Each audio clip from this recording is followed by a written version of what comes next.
Get everybody back in here. Wait for him to hop back on. See if we can get his audio working again.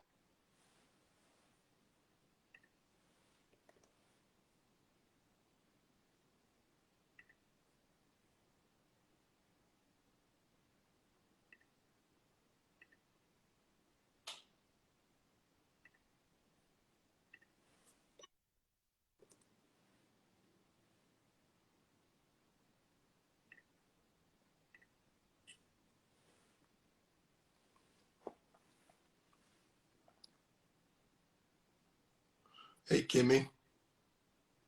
What's up, buddy?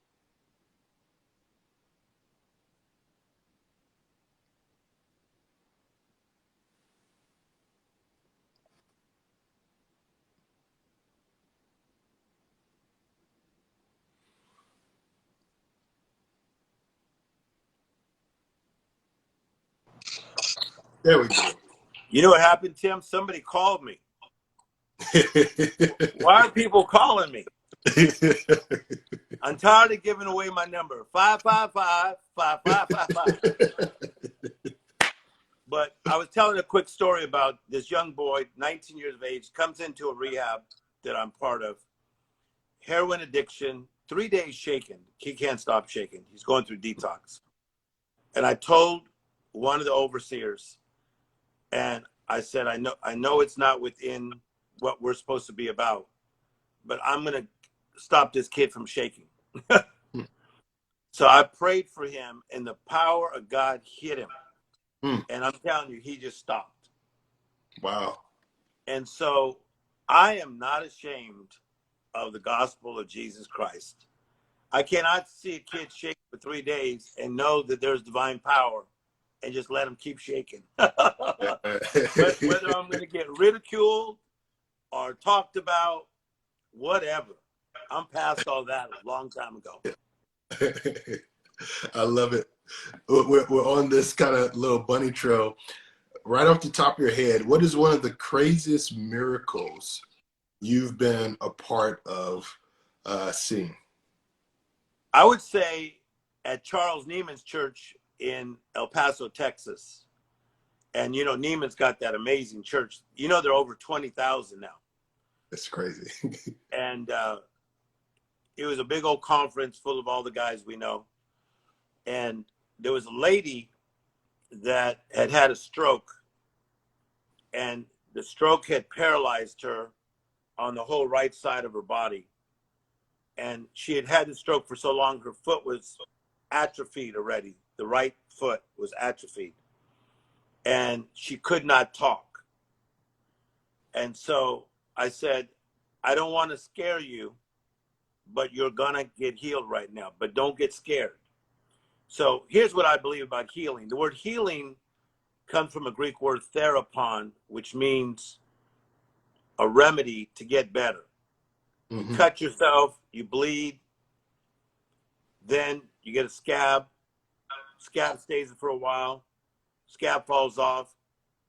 You get a scar, hopefully it goes away. That's therapon.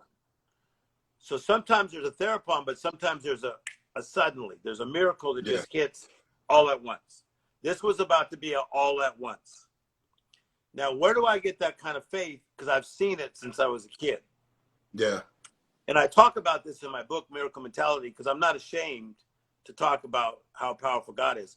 So people say, well, what if it doesn't work? Well, what if it does? Some people say, well, what if the miracle doesn't work? Well, what if it does? So I'd rather take a shot at it, right, Tim? Yeah. And so it's good to have Keith Kraft on. Keith's got a great church. He's a great guy, great friend of ours. So at this great church, Charles Neiman's church, this lady had this stroke, right foot atrophy, whole family around. She could not speak. The power of God hit her. And my friend Ron Pinkerton, who's a businessman, he said it freaked him out because she had on these sandals and he saw her foot go like this and he saw her toes start coming out. And then, remember, she could not speak. Yeah. And then she screamed these words, "What is happening to me?" Okay. And then she got completely free. I raised her up. She started walking, and she's been walking, living ever since. And because I speak there a lot at that church, I would Yeah. say every 2 or 3 times she comes up to me and goes, I'm still moving. Yeah. I'm Yeah. still free. So that's a powerful thing to go from you can't talk, you can't move, you can't walk, to God set me free. That's a miracle. A miracle is a supernatural intervention of God into the natural affairs of men. I can't do miracles. You can't do miracles. He can do miracles. That's it. That's it. And we've been a part of some crazy kind of healing and miracle nights. I remember one lady came in on a walker, and you prayed for her, laid hands on her, and you took the walker and you threw it across the room. And you grabbed her hand and you walked with her. And it was the first time she had walked without a walker in God knows how long. And it's, to me, it's fascinating to see how God uses miracles to pierce the heart of those that may not even believe he exists. Okay, you're And so so, right. And again, had I stayed in the confinement of religion and yeah. not been hanging out at Quincy Jones's house, then I would not be permeating the culture like I am right now. Like, I just did the Today Show the other day. Yeah. I just did Access Hollywood. I'll be on CBS Morning News coming up, do Oprah coming up, and talking about miracles, and Right. flowing in Jesus, and Yeah. not ashamed of the gospel. Yeah. That's it. That is it. I love everything about what God is doing through you. It shows a generation of people, specifically leaders such as myself, that it is possible to stay true to the assignment and be used outside of the four walls of the church and be able to penetrate the deepest, darkest circles of culture. You You want know, to hear something it's funny? yeah. I'm going to tell you something funny. Here's how I felt about being big in the ministry. Because as you know, I was doing pretty good. When I was feeling like the highest in the room, I'm not joking. I thought, do they got any other rooms? Because this room is not that interesting. It's like, no, this is the only room. These are the guys you got to spend time with. These are their spouses. And I said, I wonder if I could take an Uber because I got to get out. Because you got to It is so understand, true. this is getting funny, right? You got to understand my culture has too much reality in it. Compton, Mm, California, 7 people in a 2-bedroom apartment. I don't got time for foolishness, silliness, who's top, who's best, who's this. That's not how I live. And I think God took a guy like me who was willing to go to tough places. mm, Because God does not take tough people, okay, to regular places. He's going to take you to tough places. yeah. And so he equipped me to go into other rooms Mm, and set people free. I was not comfortable just being in that room that all of us all had to be in there. yeah. And that wasn't for me at all. Before we hop off, I want to kind of touch on this because you do get pulled um, in 1,000 different directions.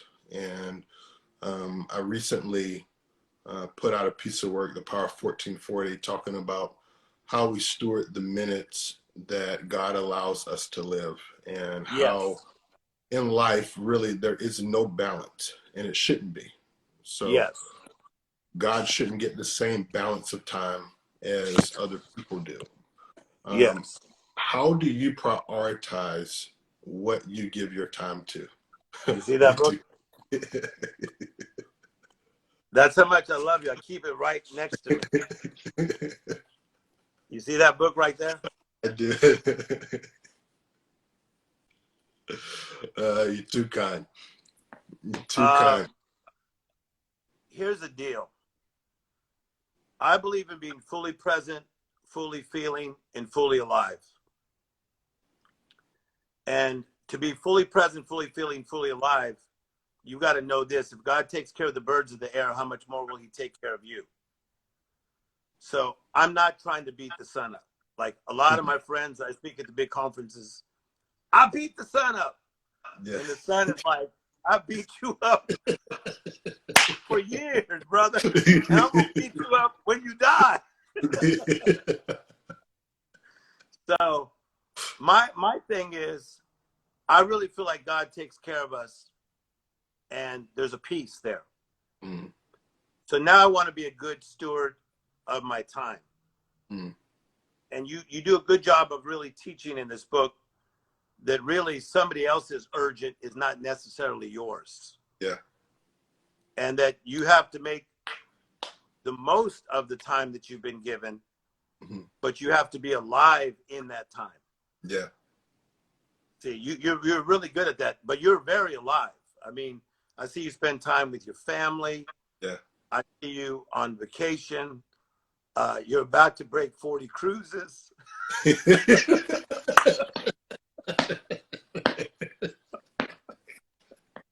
Come on, Tim. Don't let your uncle down. You can break 40 cruises.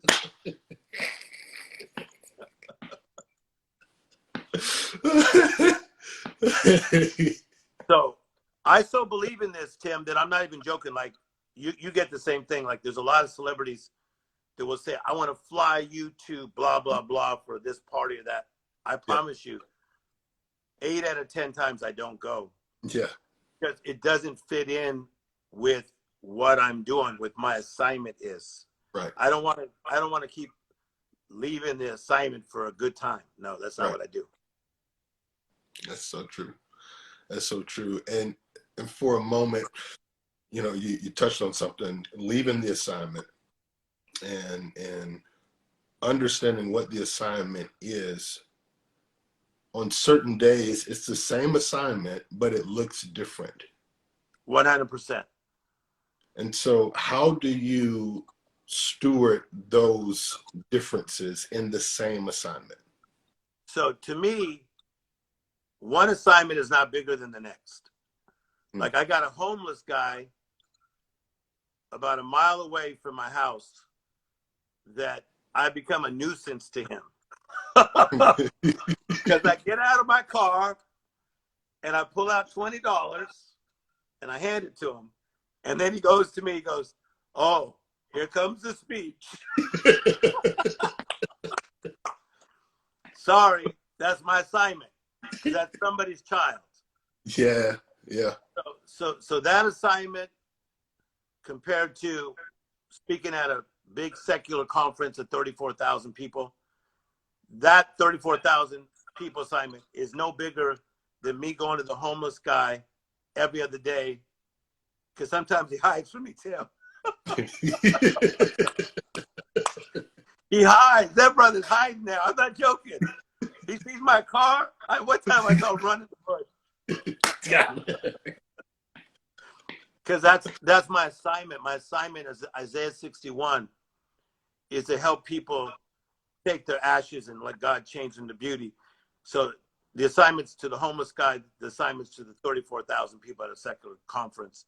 And I think when you have that mindset, God says, man, good on you, man. Keep it up. Keep it up. Number 17. Go do that.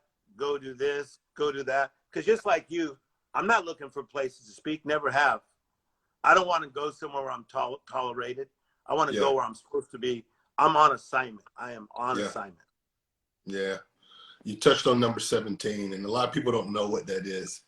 And I see you rock the 17 I'm rocking variations of hats. Break that down for the almost 3,000 people that's on right now watching this live. Yeah, so 17, you see World Shaker first, because that's what we are. Yeah. So that's a Tim Storey trademark. I trademarked that about 22 years ago, that we're world shakers and history makers. And the 17 is on the first day, God said, it's good. And the second day, it's good. And then the seventh day, he rested and said, it's all good. So 1 7 means you're good from the first 1 to the 7th, the end of creation. You are good from the beginning of creation to the end of creation. From the beginning of your life to the end of your life. We're rocking 1-7. We're good from the beginning to the end. Man, that's gold. That is gold. 1-7, y'all. That's it. It's That's all gold. good. Straight out of Compton. That's it, straight out of Compton, baby.